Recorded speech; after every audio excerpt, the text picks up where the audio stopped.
So we've taken a look at individual bones now and the cells that form bones, but now we want to take a look at where bones actually come together, at joints.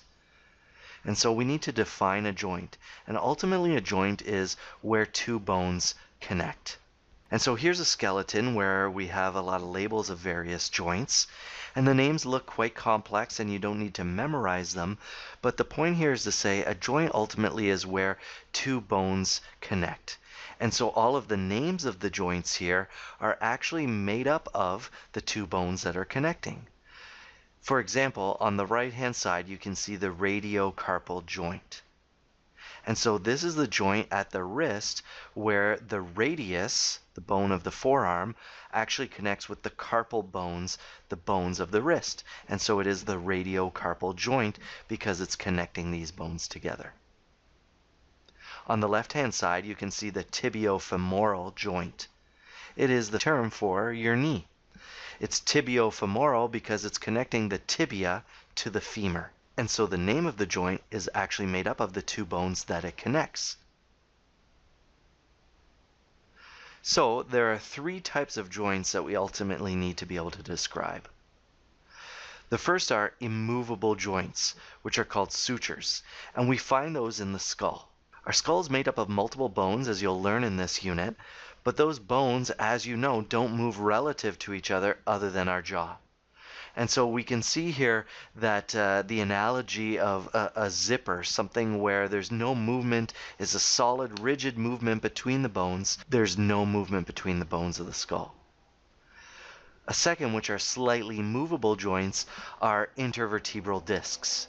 And so inter means between and vertebral means vertebrae. So these are the discs between our vertebrae. And so these are only slightly movable. And so as you can see here, between the two vertebrae, there's an intervertebral disc. And as we bend over or lean backwards, as is shown by the arrows in the image here, there's a very, very slight movement of the intervertebral discs. When you bend fully over, we sometimes think, well, my spine is moving quite a bit, but we tend to bend at our hips, and most of the movement is actually happening with our pelvis. It is not happening in our vertebral column because these intervertebral discs are only slightly movable. The last type of joint are freely movable synovial joints. These are joints like our knee, or our elbow, or our shoulder. These are freely movable, lots of motions and so on. The term is synovial joints. And so we want to describe the structure and function of a synovial joint. So let's take a closer look at the knee. If we zoom in on the knee, there are a number of structures here that we actually want to be able to name and describe in terms of the structure of the knee, and then it will help us in terms of understanding the function of the knee and overall of a synovial joint. And so let's label all the bones to start. So we have the femur, the upper leg bone, and the tibia, one of the two lower leg bones. The patella is the kneecap. And so we have articular cartilage, which we saw earlier in this unit. This is the cartilage that lines the end of long bones that are found within the joints. So we have articular cartilage at the end of the femur and articular cartilage at the end of the tibia. Around the entire joint is a capsule, the synovial capsule. And then within it we have two menisci. There are lateral meniscus that are, as the name implies, on each side of the joint, so they are lateral. And the meniscus provides extra padding for the joint. And so it is a pad of connective tissue that as your femur pushes down on your tibia, there's the articular cartilage that's softer than bone, but there's these lateral menisci as well that provide some padding. Inside the capsule, lining it, we have synovial membrane. And so the synovial membrane actually releases synovial fluid into the joint cavity. So think of the synovial fluid as the oil of the joint. We have the two bones with the articular cartilage and the menisci that allow for cushioning as you move around, so the bones are not hitting solid bone on solid bone. The synovial fluid, however, is the oil, if you will, that lubricates the surfaces, so as they move over top of each other, they glide very easily and no damage is done on the ends of the bones or on the cartilage. So we're going to take a look at some different types of joints, synovial joints specifically, and the types of motion that are produced through them. And so if we look at the top two bones of the vertebrae, there is the atlas and the axis, and we have the atlas axis joint, which is a pivot joint. On the top of the axis, there's actually a process of bones sticking up about which the atlas can actually rotate. And so this is a pivot joint, that the one bone actually pivots around the process that's sticking up from the other bone.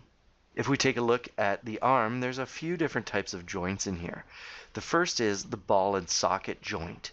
And so the shoulder is an example of the ball and socket joint because we can see at the top of the humerus there is sort of a ball-like structure at the end with the articular cartilage over it. And then the scapula, the shoulder blade, actually has a little indent into which the ball end of the humerus inserts.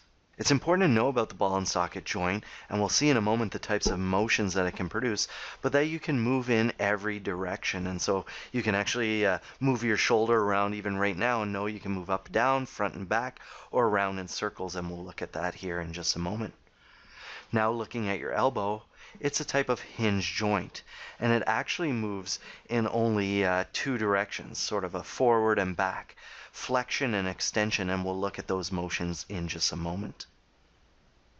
We also have gliding joints, the type of joints that you find between your carpal bones, and those are the bones are kind of sliding over each other and can move back and forth over each other.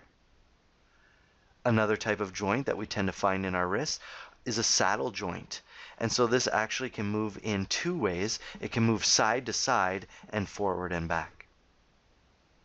And then we have a condyloid joint, which is hard to see from the image here, but is similar to a ball and socket, but there's not as much range of motion. You can move forward and back and side to side.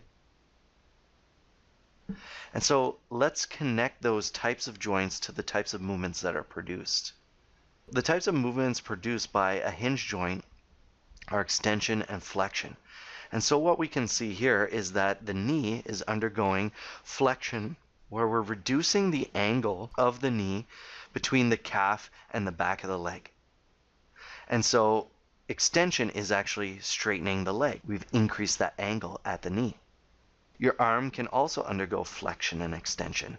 And so you can think of flexing your bicep, but then when you straighten your arm out again, that is extension of the arm. Here's another example, your wrist.